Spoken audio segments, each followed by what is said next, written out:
Hello, internets, and thank you for joining me today. So, when I watched Toy Story 3, I really absorbed all of the themes that were going on in it that talked about moving on and finding purpose and broadening your horizons. Which is ironic to have the which makes it ironic for the Toy Story franchise to pump out two unnecessary sequels in the intervening 16 years since that film came out. And that is going to be the biggest crux of the problem with not only Toy Story 4, but also this movie that we're talking about today, Toy Story 5. Holy shit, we're doing 5 of these.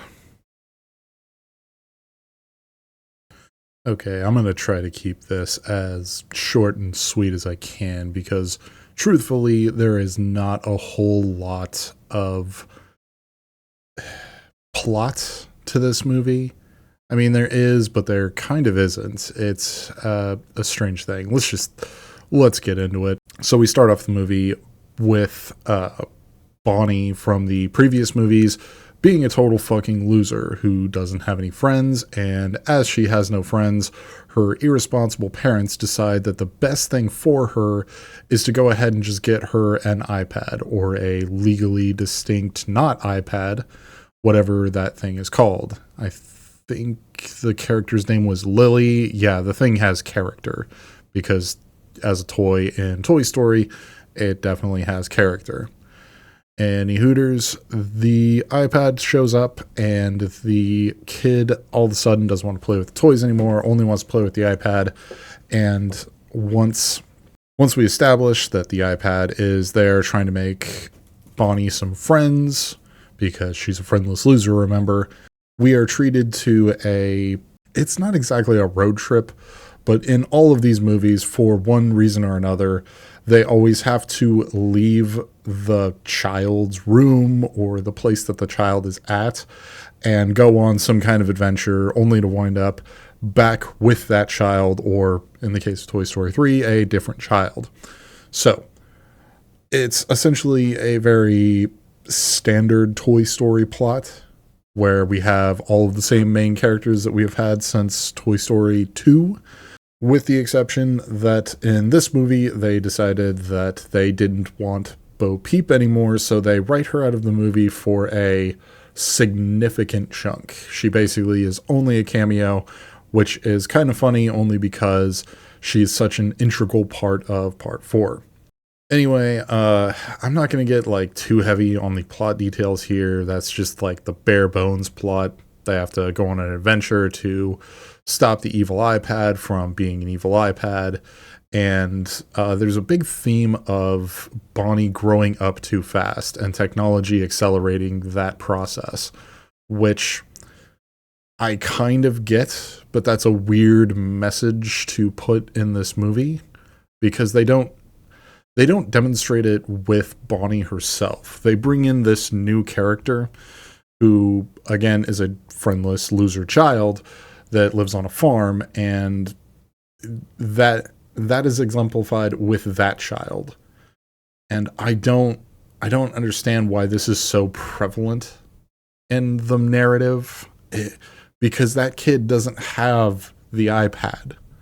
That kid has a laptop, but not the iPad, which is, the character, the villain we're supposed to, care about.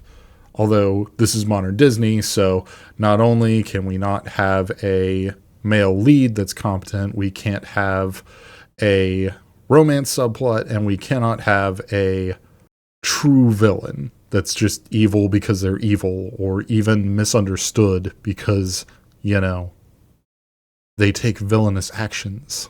Actually, that's somewhat a lie, because there is kind of a romance subplot.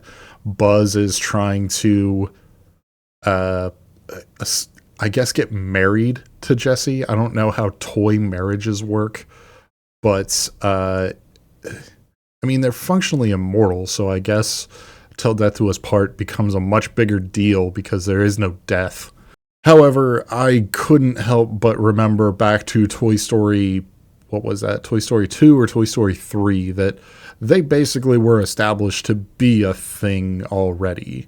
So this doesn't feel like any kind of progress from a feminist standpoint, nor from a narrative standpoint, because we have already been here. This is where we have been. We cannot progress to the place that we are currently standing. Moving on from the plot slightly here, I did just want to touch on a few things that this movie brought up, like the good and the bad, I suppose. So let me talk about the good first of all. The good is, first of all, this thing's only about 90 minutes long. And I appreciate that because it's clear that they didn't really have a whole lot going on plot-wise. The other good thing is what I kind of already mentioned, which is that it does bring up that there is an issue that we have in this wider society that, you know, some kids tend to grow up a little too fast these days. But that is kind of ignoring, like, all of the other factors that would come up in a kid's life. It's something I don't know that I'm necessarily qualified to talk too much about, but it's just something that has kind of struck a chord with me as I age, that the kids these days don't exactly play the way that I played.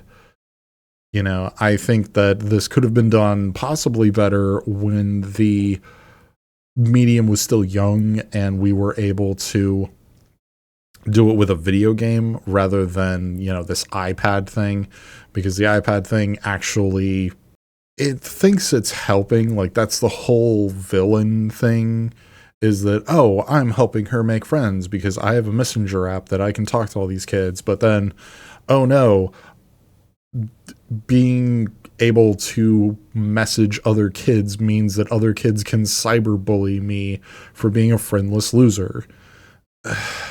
You know, that's valid, but at the same time, it's kind of just, it's not as well developed as I would like it to be. I feel like old Pixar would have done a better job with this very serious theme.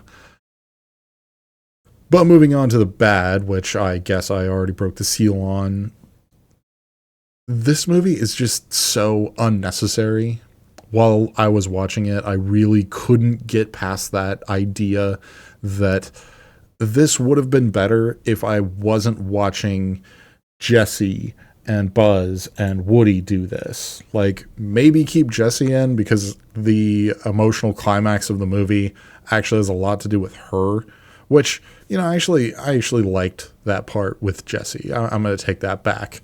But at the same time, I don't think that she's as beneficial as we would have, I don't think she would have, I think we would have had a better impact with a new character, one that didn't have all of her baggage and she wasn't learning this lesson for like the fourth time. You know, we're in this franchise too deep. And I mean, really, this is no better exemplified than with Woody and Buzz's character arcs. Like, sure, they have things to do. They are ever present in the plot, but they're not going anywhere. It's like I said with the whole Jesse and Buzz thing, there really is just no more progression for these characters. They hit a creative bedrock somewhere around Toy Story 2, and I mean, again, I love Toy Story 3, but you got to admit that thematically it is very close to Toy Story 2. And they really kind of should have left it at 2, if we're being honest. But 3, unambiguously, before people get mad at me in the comments, 3 has the best ending. 3 has the ultimate ending. And, you know, I almost get slightly offended that this children's media exists still because, hey, we've already wrapped this up. We can go new places and explore new characters. Wouldn't that be neat? But no, we got to stick around with these characters. And, you know, we don't need another Toy Story movie. The ending of this movie definitely leaves it open for another one, which we've we've already established that we ran out of gas in this tank forever ago, back even before Toy Story 3, but 4 and now 5 have just really gotten kind of awful about it, that they're just spinning their wheels. We are learning the same lessons, and Disney keeps trying to tell us that no, these are totally new lessons, and they're just not. So, as far as if I would recommend this movie, yeah, I'd recommend it. The movie itself is fine. My gripes stem from me being, a millennial child that grew up with this, and the ultimate ending to it was done well in Toy Story 3, damn near perfect in Toy Story 3, I should say. But we keep getting new sequels to it, so I'm a bitter asshole about it, and I didn't like it, but I can acknowledge that on the merits of it just being a movie that you could go watch perhaps with some kids, yeah, it would be fine for that. That wouldn't be a big deal. You could shut the kids up for 90 minutes with this one. It'd be fine. But yeah, that's really all there is to say about this movie. There's not a whole lot to it. It's just Toy Story, another one. So if you like this video, go ahead and show me by leaving a like, and subscribe if you haven't subscribed yet. I'm planning on doing some more movies this summer, including some videos that I haven't released yet. So that'll be fun. But until next time, sayonara, bitches.